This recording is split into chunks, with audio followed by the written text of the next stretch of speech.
Tchaikovsky's music, like his life, has always been contentious. Some see him as a sentimental composer, a vulgar tunesmith. But get a little closer to the music and you find a different kind of artist, a radical visionary and one of the defining musical voices of the 19th century. Much has been written about Tchaikovsky since his death more than 100 years ago, but ultimately the only infallible guide to the man is his music. Please, violas and then cello. I've come to Russia, to St. Petersburg, where I'm working with the Mariinsky Young Philharmonic, an orchestra with a distinctively Russian sound and spirit.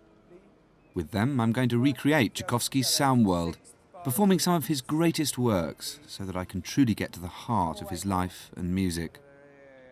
And the Fourth Symphony is one of his most revealing pieces.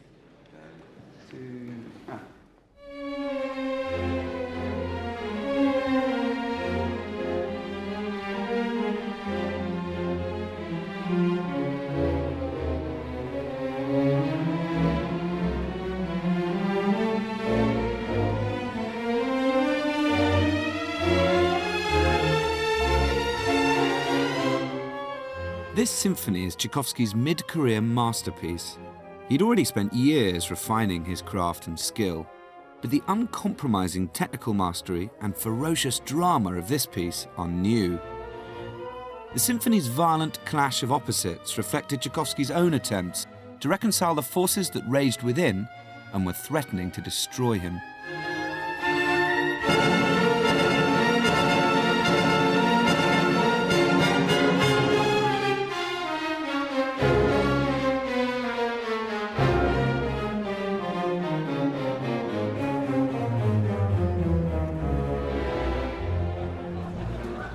Throughout his adulthood, Tchaikovsky had been comfortable leading a secret but highly promiscuous homosexual lifestyle. Well, now look at him. What a treasure he must be. My, I do believe we've been here several times before. But as his fame grew, paranoia set in, and he became terrified that a sex scandal would ruin his career. In the midst of his turmoil, he received a love letter from an adoring female fan called Antonina Milyakova, who claimed she was a former pupil of his. Intrigued, he agreed to meet her. Would you not be happier with your mother accompanying us here? A chaperone? I am quite grown up, you know. Look, surely you must remember me from the conservatoire. I was so happy there. You and I, we bumped into one another constantly. Did we? I have no memory of that. You were always terribly affectionate towards me. And I loved you madly for 4 whole years. Secretly, of course. Yes, it must have been secretly.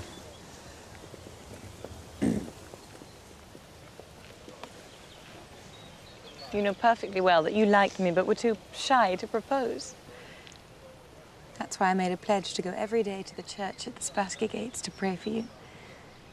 And then I ordered a liturgy in the chapel. And finally I sent you the letter. Was I too passionate? No, Did you say you prayed for me? Yes, and now here we are. It's quite divine serendipity, n'est-ce pas? Heaven sent, we've been blessed.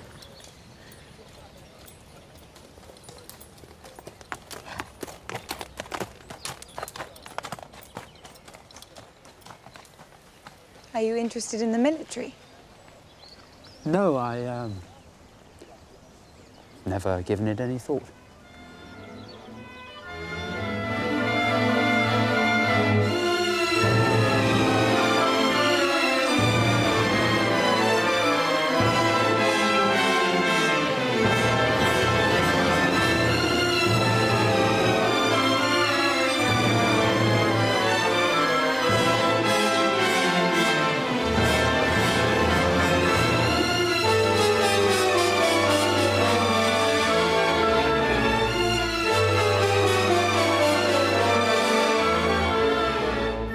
Tchaikovsky knew some of his friends hid their sexuality behind marriages of convenience, and he decided that this kind of arrangement could shield him from the scandal he dreaded. Just 3 days after their first meeting, he asked to see Antonina again.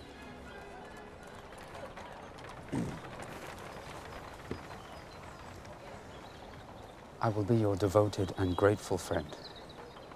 But you must know my character. I can be irritable, unsociable, unpredictable. And I feel I'm already too old for ardent love. You understand? I can never feel ardent for anyone. There is no shortcoming that would stop me loving you. Yes.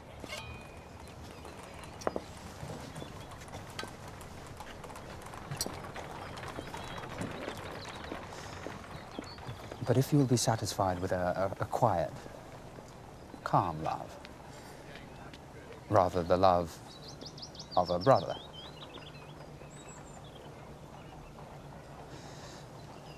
well, then I make you my proposal. Are you talking about marriage? You consent to my conditions? You are talking about marriage. Yes. Well, then yes. Yes, I will. Good. Good. Tchaikovsky had committed himself to marrying a woman he hardly knew. He could only hope that his gamble would pay off. And the music of the Fourth Symphony, written at the time that Antonina appeared in his life, oscillates wildly between hope and despair, mirroring the emotional turmoil that threatened to consume Tchaikovsky.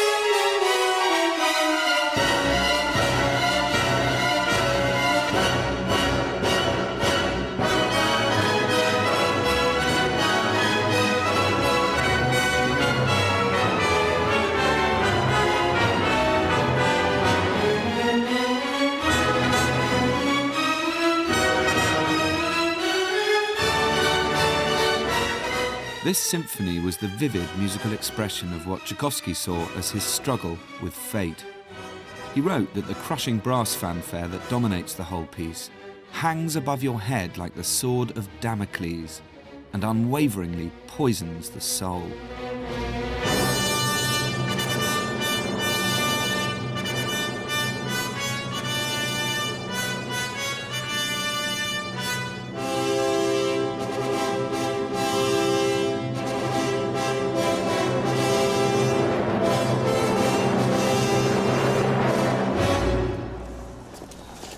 She is devoted to me. I've explained everything to her. Have you? Really? She doesn't love you. She certainly doesn't understand you. She loves your fame. No, she does love me, and I will love her. And you, my dear brother, are simply jealous. You cannot change what you are, Pyotr. She will expect you to be a husband.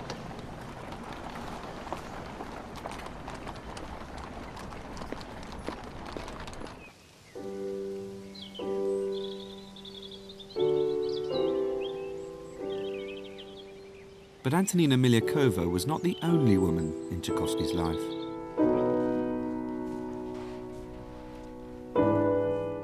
This is Tchaikovsky's former country home at Klin, which is now a museum containing an archive of the composer's letters and diaries. They chart the relationship with the other woman in Tchaikovsky's life.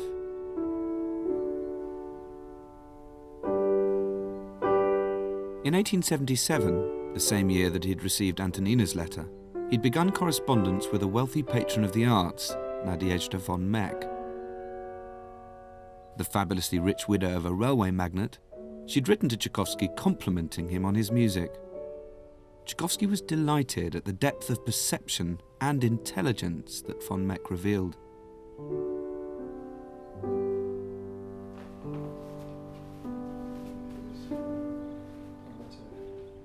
So this is his first letter back to Nadia von Meck, isn't yes, it? Yes, and you see his initials, Peter Tchaikovsky. So he writes that, "Dear Miss Nadezhda Filaretovna, I'm sincerely grateful to you for everything nice and flattering that you wrote to me. I would like to say that for a musician who live under a lot of pressure and with a lot of difficulties, it is really nice to realize that there is a small number of people to whom you certainly belong, who so sincerely and warmly love our art. Sincerely yours, and with great respect, Peter Tchaikovsky." Lovely letter. Almost as soon as their correspondence began, von Meck offered regular sums of money, allowing Tchaikovsky more time to concentrate on his work. Their words quickly developed into a passionate exchange of ideas and opinions that often read almost as love letters. An illusion Tchaikovsky was all too happy to foster. My dear Pyotr, you are the only person who affords me such profound, such sublime happiness, and for this I am boundlessly grateful to you, and can only pray that what brings me this happiness will never cease, because such a loss would be most painful for me. My love for you is also fate against which my will is quite powerless. How much is redeemed by a nature such as yours. My beloved friend, I love you with all the strength of my soul, and every minute I bless the fate that brought me together with you. With each new letter, I come to wonder anew at your astounding kindness. Tchaikovsky and von Meck rejoiced in a shared love of music, but it was a unique and quirky arrangement where both agreed they should never meet, fearing that actually seeing one another face to face would shatter the ideal of their letters. Their paths did in fact cross on more than one occasion, but each time they averted their eyes and scurried away. Theirs was a wonderfully 19th century relationship, a paper romance which defied reality. And this perfectly suited the neurotic Tchaikovsky and his reclusive benefactress.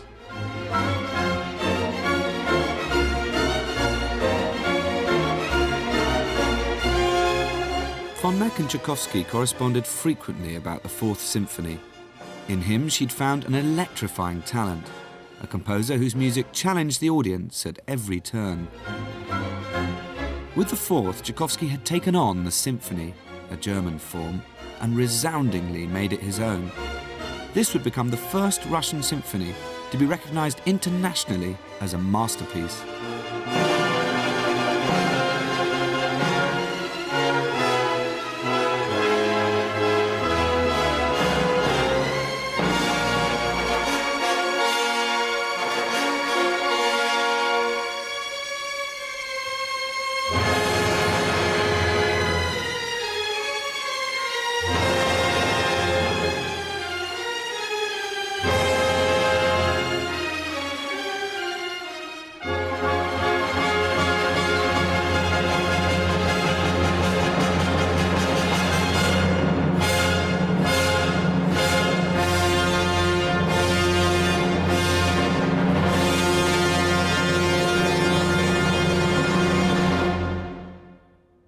The sudden intrusion of Nadezhda von Meck and Antonina Milyakova into Tchaikovsky's life was not welcomed by his friends, and his idea of marriage was met with ridicule.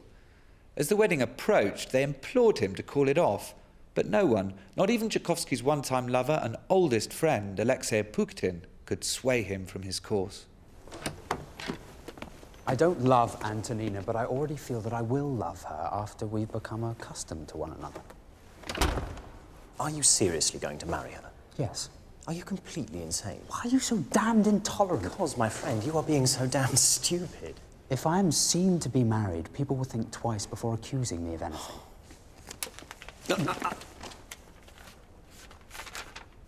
I love you with all the strength of my soul, and every minute I bless the fate that brought me together with you. It is for von Meck.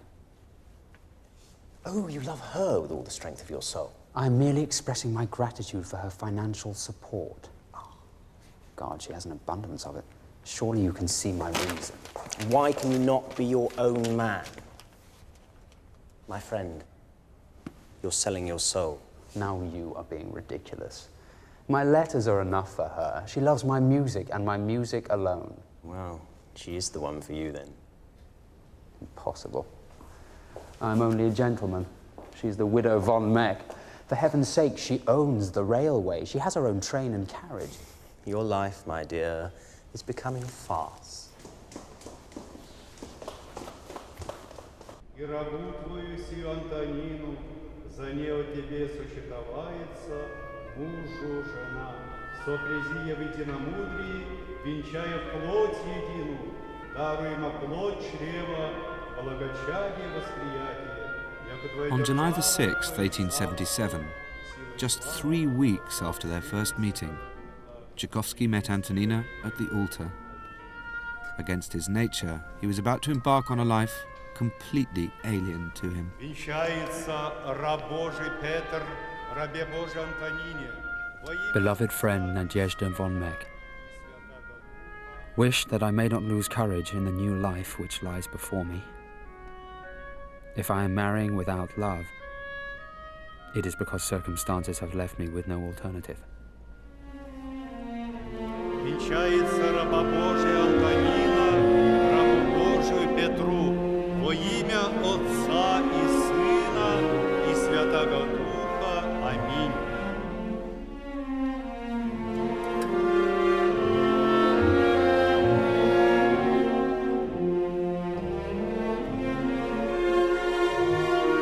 Возвеличися женише, якоже Авраам, и благословися, якоже Исаак, и умножися, якоже Яков, ходя в мире и делая в правде заповеди Божии. My conscience is clear. I have neither lied to her nor deceived her. I have told her what she can expect from me, and what she must not count on receiving from me.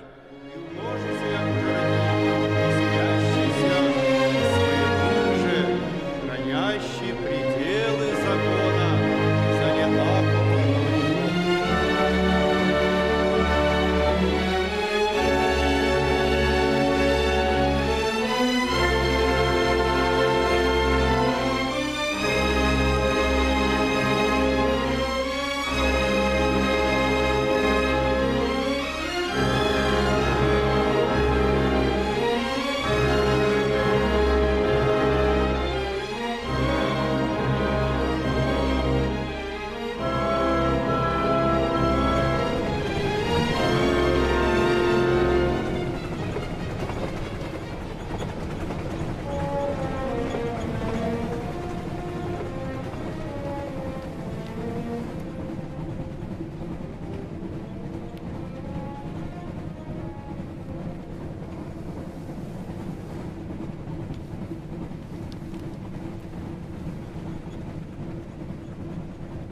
How nice to honeymoon in St. Petersburg. Yes. Yes, I began my studies there. Petya, you are so proper. I know you do not yet wish to be ardent, but we are married. And we do have the compartment to ourselves. Why don't you sit by me? Your crinoline, your skirts, I should hate to crush them by leaving you no room. I want to be crushed, Petya. I want you to crush me.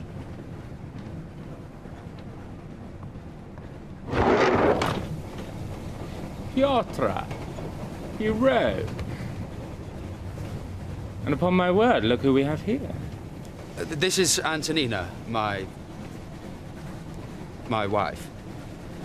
Antonina, this is an old friend of mine, Prince Vyshevsky. Splendid. The great man's wife. I'm sorry I couldn't make the wedding. It was a quiet affair, I gather. Let me join you for a moment. Excuse me, Antonina. I shall bring you some tea. Of course. Of course. Excuse me, Madame Tchaikovsky.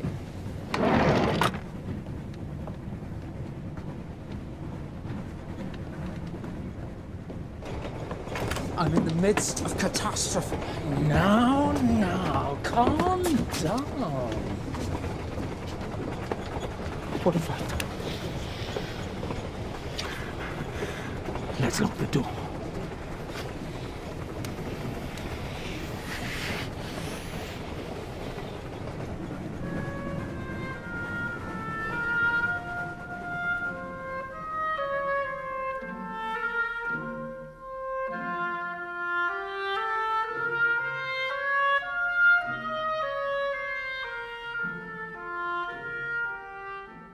Tchaikovsky continued to work on the Fourth Symphony throughout the early days of the marriage.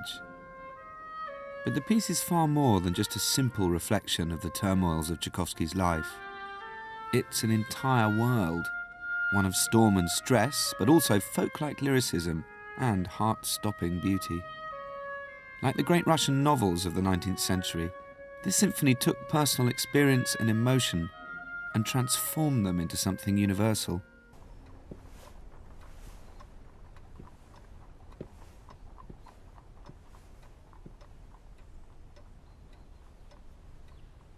I'm always secretly admiring you.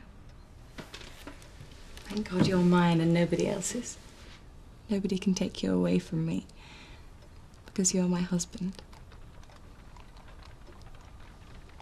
And your music, Petya, it always seems to express exactly how I feel.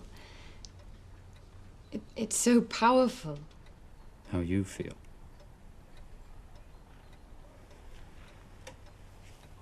Yes, does it?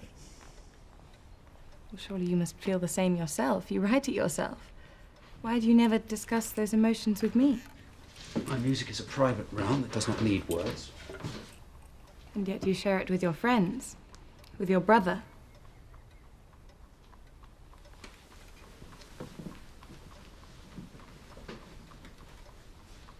May I come and see you later? Not until this evening. Petya, I hate to keep feeling I'm interrupting you, but you are my husband. I hardly see you. All you do is write your music and see your family and see your friends, but it feels like there's no place for me in this. I don't mean to complain. You are most demanding!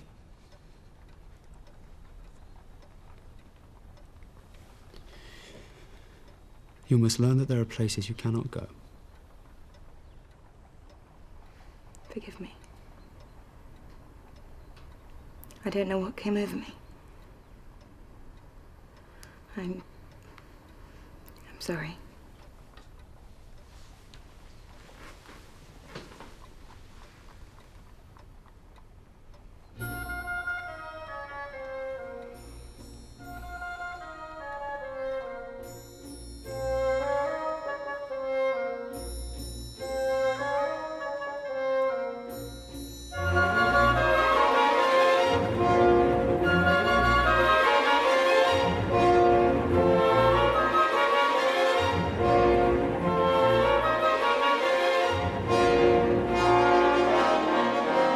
Beloved friend, as soon as I find myself alone with my wife, with the realization that now our fate is to live together inseparably, I suddenly feel not only that she does not inspire in me even a simple friendly feeling, but that she is hateful to me in the fullest sense of the word. It appears to me that I, or at least the best, even the only good part of myself, that is, my musical talent, has perished irretrievably. Throughout his life, even in the midst of personal trauma, Tchaikovsky had worked the same rigorous hours. But now he felt that Antonina was threatening his creativity and his working regime. And he was furious that she could not accept that he meant them to live together simply as brother and sister. She was violating his conditions, the agreement, as he saw it, to brotherly love. And after 3 months, the marriage had still not been consummated.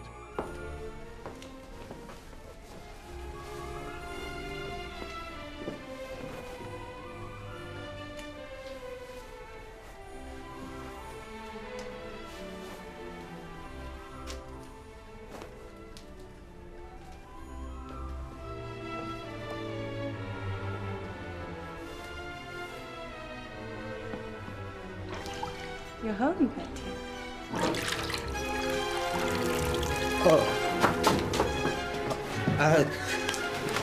Oh, God.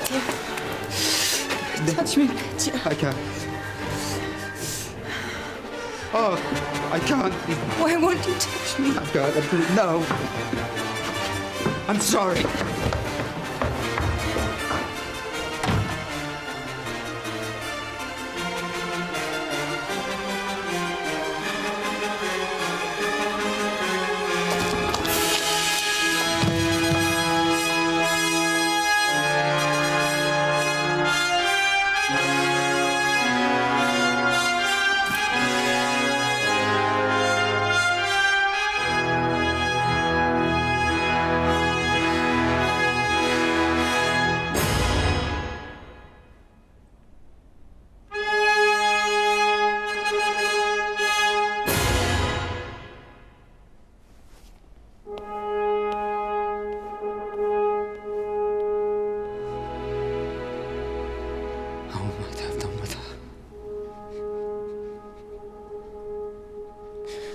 I must hide for at least a year.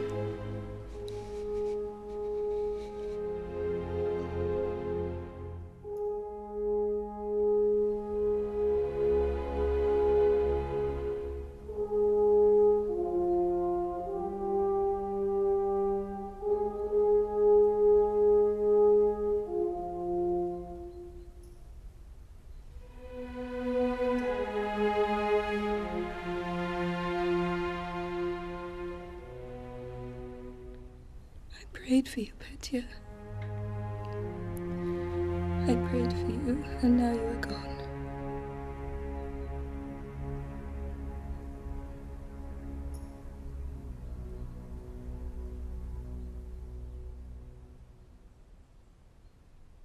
Tchaikovsky fled, never to return to Antonina.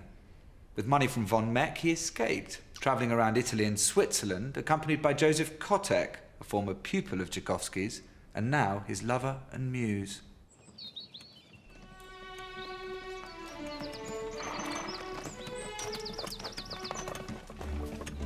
Beloved friend, I feel that everyone must now despise me for my faint-heartedness, weakness, and stupidity. But I know that you will understand instinctively that I am a wretched, but not a bad person. My dear Pyotr, you are not guilty of wronging her in any way, and you may be sure she will not suffer at all from separation. If someone tells you that she weeps, do not be disturbed. Be sure she does it only for show.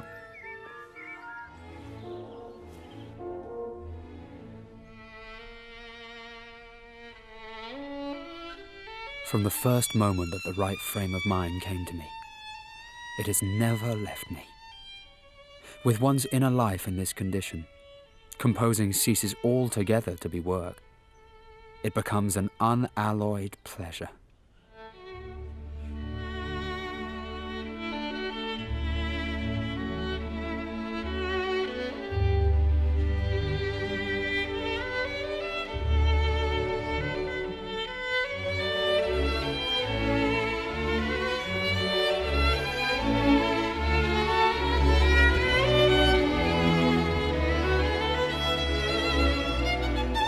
More than any piece, Tchaikovsky's Violin Concerto is a work of unadulterated joy.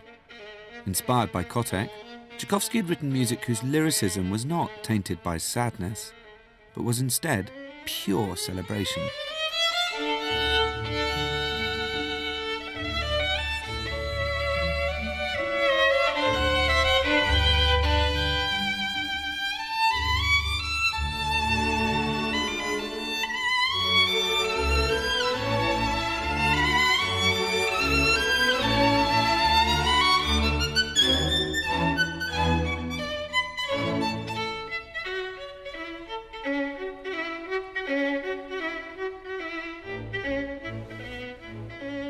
I am in love, as I have not been for so long. When for hours I hold his hand, and with anguish fight a temptation to fall at his feet, passion storms me with an unimaginable force. My voice trembles like that of a youth, and I speak some kind of nonsense.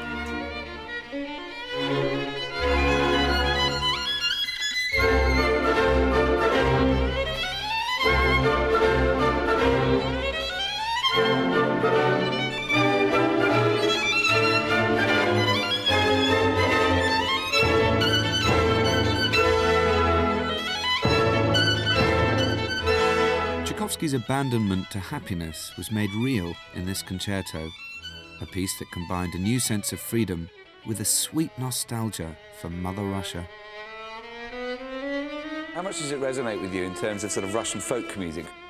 When I listen to old Tchaikovsky music, you can really sense a lot of folk material. I know that this piece in general has a lot about Italy in it, because I think he wrote it in Italy. And, but I guess you can interpret that in two ways. You can always interpret that he was taken in by Italy in general, and where this lyricism comes from. At the same time, you could say, for example, in the second movement, that perhaps he was missing Russia, or he was missing his home. And therefore, the second movement in some ways might sound even more Russian than it might have done if he had written it in Russia, because of this kind of reverse psychology. So I don't know, I just think it's very, very beautiful, simple melodies, and it's really wonderful to play them.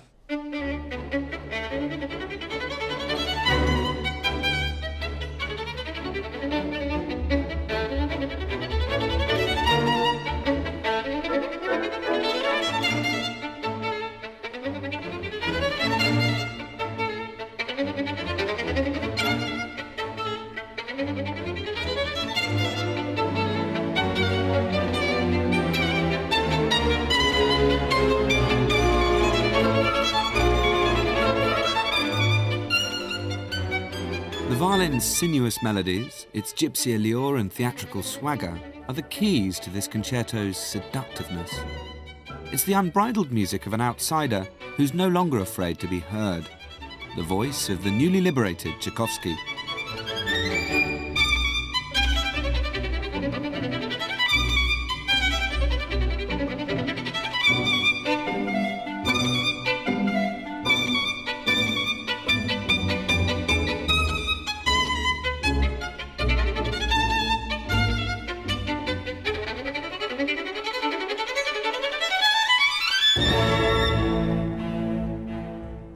The special quality of this concerto is that it speaks so directly to the heart. This is one of Tchaikovsky's great strengths, the unerring instinct for connecting immediately to an audience's emotions. After writing the violin concerto, Tchaikovsky continued to travel around Europe for 2 years, funded by Nadezhda von Meck. Her increasing generosity ultimately became a lifetime annuity, a fixed sum which ensured his complete freedom to do as he pleased.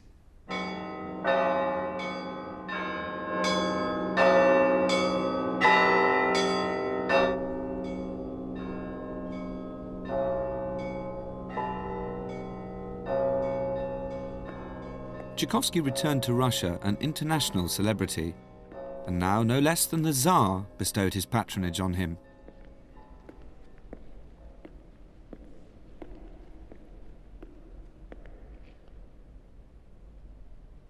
This, the Cathedral of Christ the Saviour in Moscow, was the setting for his first imperial commission, a spectacular overture to mark Alexander III's Silver Jubilee and celebrate the famous defeat over Napoleon 70 years earlier in 1812. The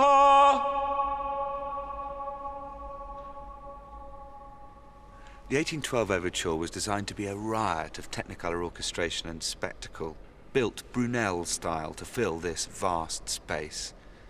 Tchaikovsky's friend and mentor Rubinstein once accused him of vulgar composition, and certainly the 1812 has been criticized for that. But Tchaikovsky wasn't just an opportunist, a pen for hire. This was a commission from the Tsar, and although artistically compromised, it was still a great honor. Tchaikovsky appeared deeply flattered, but privately, as he admitted to von Meck, he was less than delighted. Beloved friend, it is impossible to set about without repugnance such music which is destined for the glorification of something that, in essence, delights me not at all. Neither in the jubilee of the high-ranking person, nor in the cathedral, which, again, I don't like at all, Is there anything that could stir my inspiration?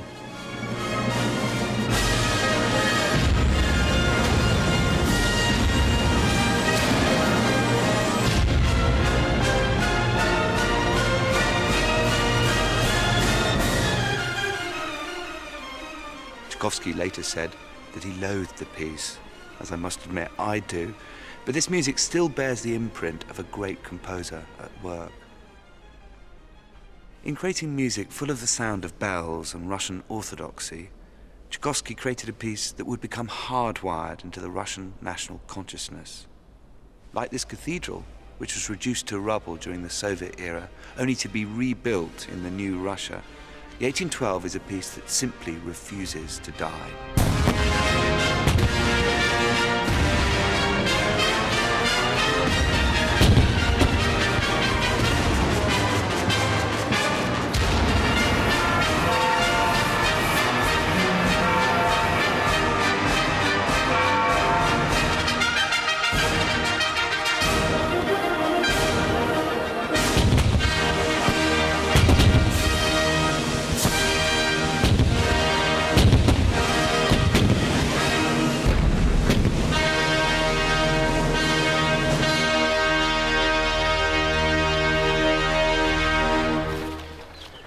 Is there nobody you will not pimp yourself to?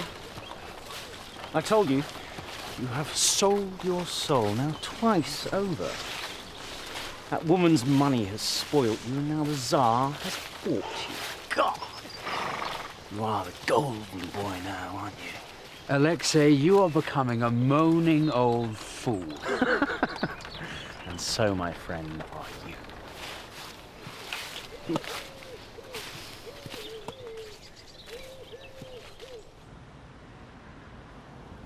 The truth was that Tchaikovsky had in many ways become spoilt by his own success. He was aged 40 when he wrote the 1812 Overture in 1880, and over most of the following decade he continued wandering and undertaking commissions. It was a time of commercially calculated success, but personal dissatisfaction.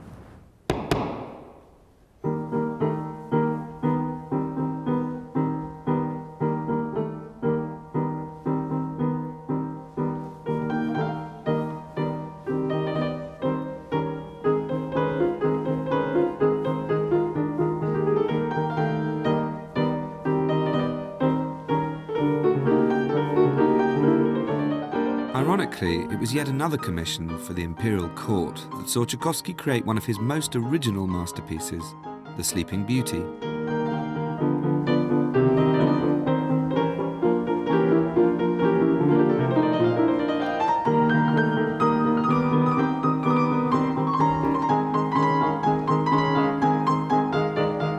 Tchaikovsky had proved a pragmatist in composing the 1812 Overture for the Tsar's pleasure.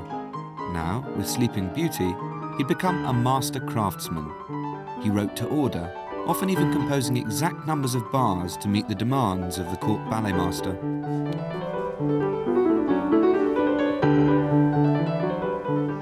Whether in a perfect miniature, such as this dance for Aurora's friends, or in large-scale ensemble set pieces, the formal constraints of ballet inspired Tchaikovsky to produce music of genius.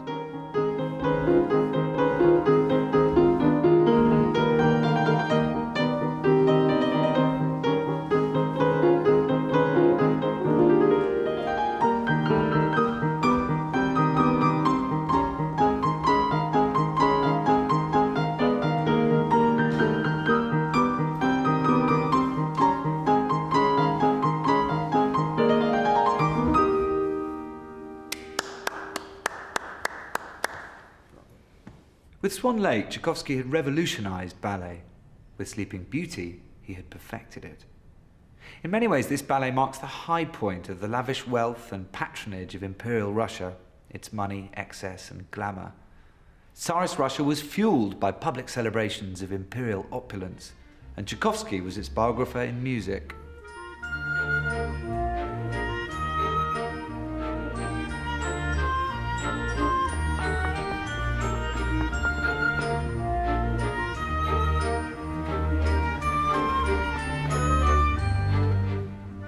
With Sleeping Beauty, he'd created a succession of exquisitely crafted, brilliant duels. One number after another showed his instinctive sense for dance, his magical orchestral touch, his boundless talent for melody.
Now financially secure, Tchaikovsky bought a comfortable home near the small rural town of Klin.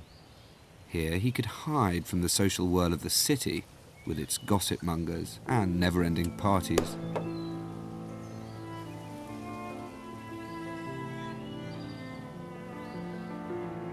His relationship with Joseph Kotek had long since cooled, and he was happy to spend his days with his nephew, Vladimir Davidov.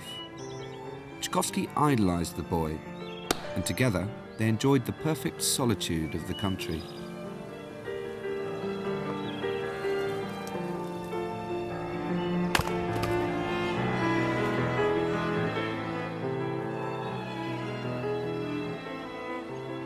After so many years of struggle and times of great doubt, Tchaikovsky finally allowed himself to relax. Alongside the large-scale works, he'd always written piano and chamber music. Klin allowed him to explore these private, intimate worlds in music with renewed vigour.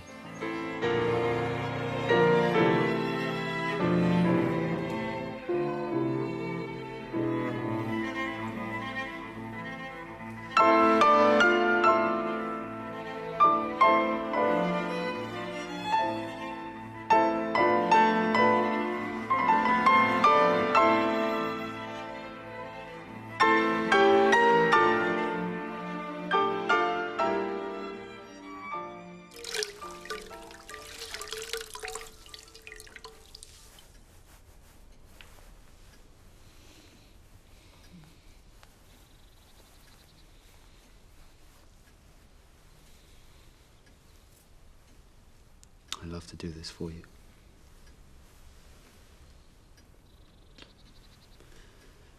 Thank you for letting me mother you just a little. I don't care what people think anymore. I only care about how the music makes them feel. You owe them nothing. No, I owe them a great deal. To write for oneself is a pleasant indulgence. But to write for others, and then have the thrill of them drawn to share with you something of this life, is the most wonderful triumph.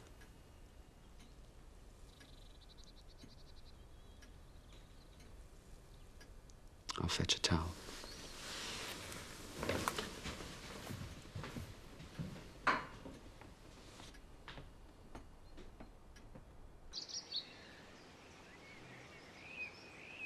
But after only a few months of contentment, Tchaikovsky's brother had arrived with a devastating letter.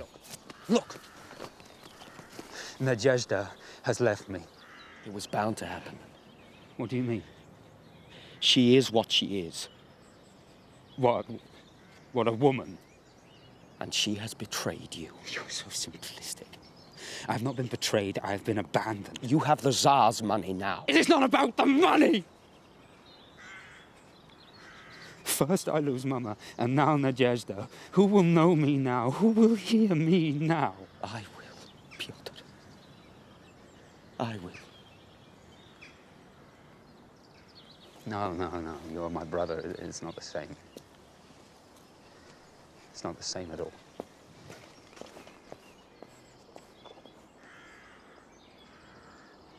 Von Meck's reasons for cutting Tchaikovsky off were never made clear. It was rumoured that perhaps she'd run short of money, or that Tchaikovsky's rivals had somehow soured the relationship. Whatever the reason, the money stopped coming, and her voice, so crucial to Tchaikovsky's sense of self, fell silent.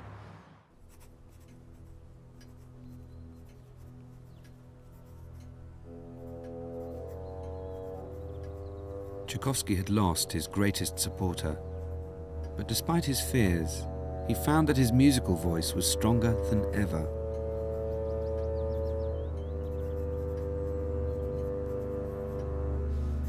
He started work on a new piece, his Sixth Symphony, subtitled Pathétique, or Tragic.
Many would have us believe that Tchaikovsky wrote the Pathétique, his greatest masterpiece, in one of his darkest moments. It's certainly a work of profound tragedy and mournful lament, but Tchaikovsky was truly happy when he wrote this piece, perhaps for the only time in his life, as he spent his days with his nephew here at Klin.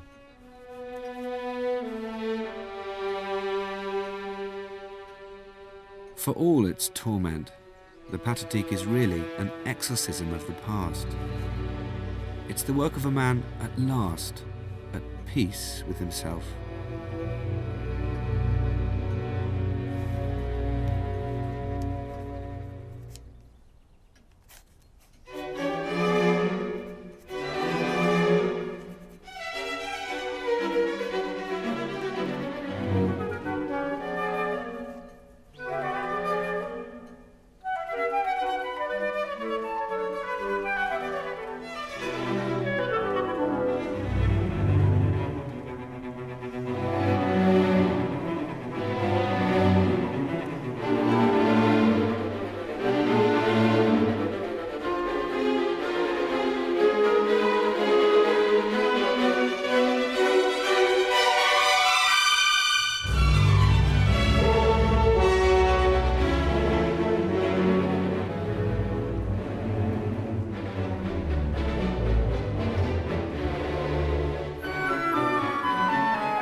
The Fourth Symphony had been a battle with fate, and Tchaikovsky had spent the greater part of his life trying to escape it.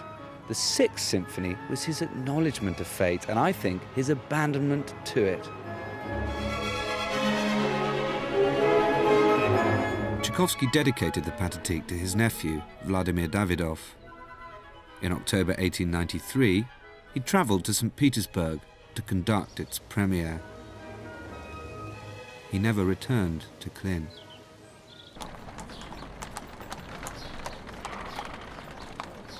2 days after conducting the symphony, Tchaikovsky fell ill. As his condition deteriorated, those around him began to fear the worst.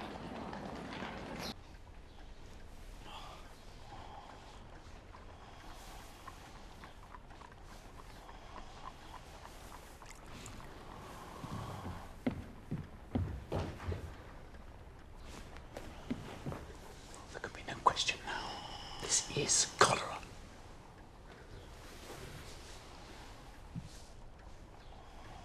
How cruel this is.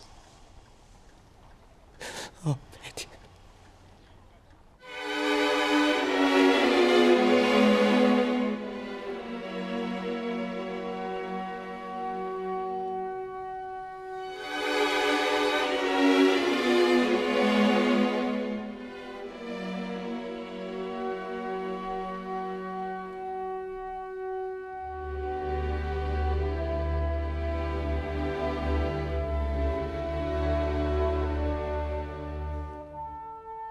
Tchaikovsky's vision for the Pathetique was to create a new kind of symphony, leading us into uncharted emotional territory.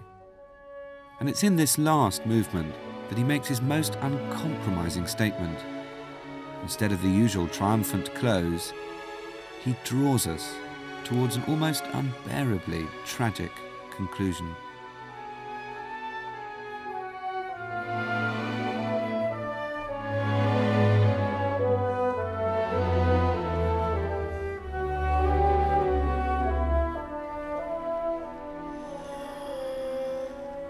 This is all so fine. I could not be anywhere but here. I wish we were clean. I wish I was there with you. I always wish to be there with you. Please, commit your rest. Do not speak. You're right. You understand me just by looking at me. Only with you have I, in these last months, found peace. I love you.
славного пророка, предтечи и Крестителя Иоанна, святых славных и сохваленных апостолов,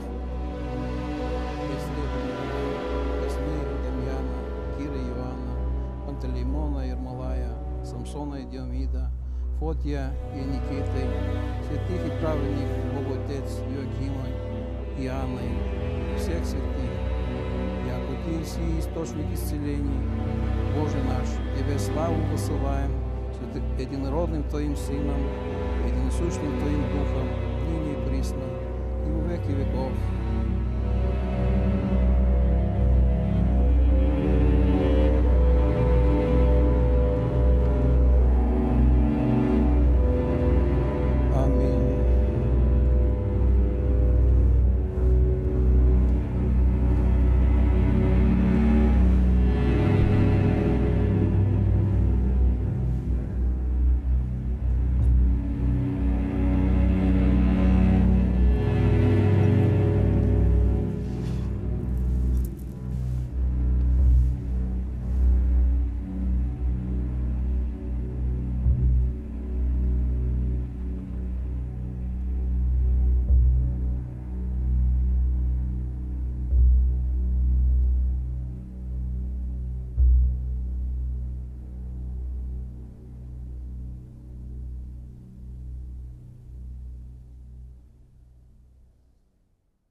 I have found nothing, neither religion nor philosophy to ease my troubled soul, but I would go mad were it not for music.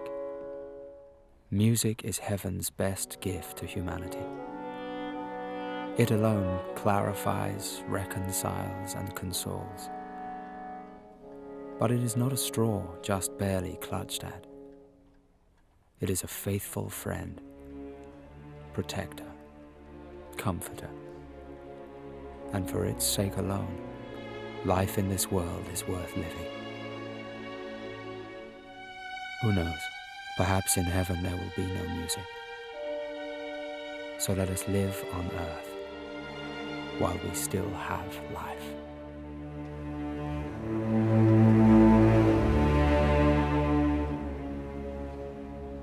Tchaikovsky's funeral was held at Kazan Cathedral in St. Petersburg. Over 8,000 mourners came to pay their respects.